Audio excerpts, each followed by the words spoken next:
Violence qui touche le football. Je vous propose maintenant un petit peu d'oxygène et de fraîcheur avec le deuxième volet de notre enquête sur les jeunes et le sport.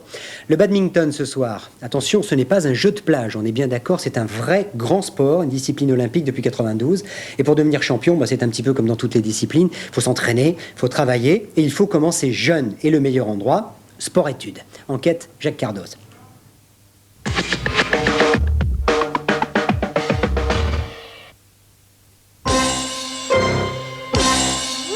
Ici, on nous traite de plagistes. Elles débutent leur journée dès 8 h. Séance de vitesse, entraînement intensif. On fait une forme de relais.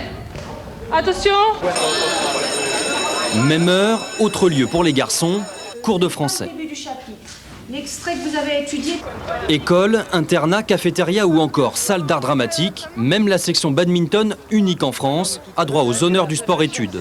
Ici, à Châtenay-Malabry, on prépare les 20 meilleurs cadets de l'équipe de France. Là, ce sont des jeunes filles, par exemple, qui ont débuté le badminton il y a déjà 5 à 6 ans. Donc elles ont déjà, à l'âge de 14-15 ans, 5 à 6 ans de pratique derrière elles le badminton. Et il faut ça pour pouvoir arriver à un niveau international à l'âge de junior, senior, première année. Une fois que tu fais ta mise en jeu... Le haut niveau, c'est la charge de l'entraîneur national. Isabelle prépare la génération de Sydney pour les Jeux de l'an 2000. Car le badminton est lui aussi un sport olympique. Alors, pas question de les traiter comme des plagistes. Si vous voulez pouvoir jouer et servir correctement, il faut absolument bien être concentré. D'accord ? Allez, on reprend le jeu. Un jeu où l'on atteint parfois la deuxième fréquence cardiaque la plus élevée, tout sport confondu.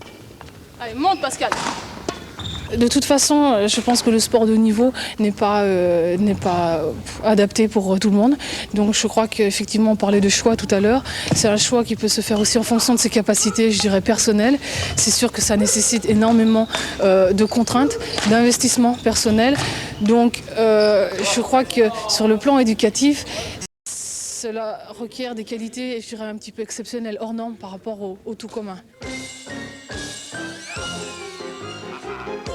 Cette éducation-là, tous l'ont voulu. Et ce qui les fait courir, c'est l'amour de la compétition.